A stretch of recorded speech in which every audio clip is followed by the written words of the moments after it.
Welcome to our exploration of variable scope in Dart.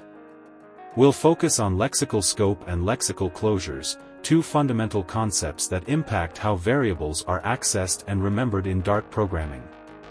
Let's dive in and understand how these concepts can enhance your Dart coding skills. In Dart, the scope of variables is determined statically, based on the code structure. This means that the visibility of variables depends on their location within the code. We can follow the curly braces outwards to see if a variable is in scope. Let's see this in example.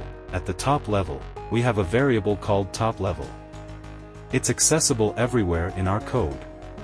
Inside the main function, we have inside_main. This variable is only visible within the main function.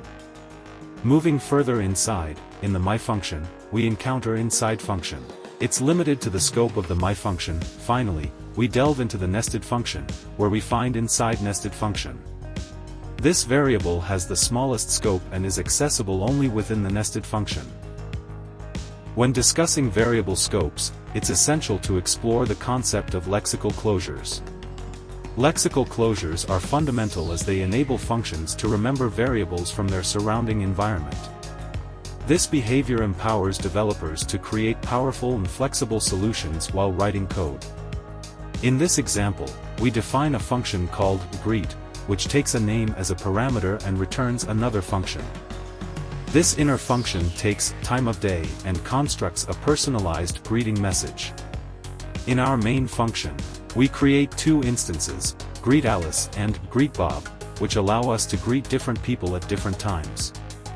When we invoke these functions with specific times of day, they generate personalized greetings, utilizing the variables captured from their enclosing scope. Congratulations on delving into the intriguing world of variable scope in Dart.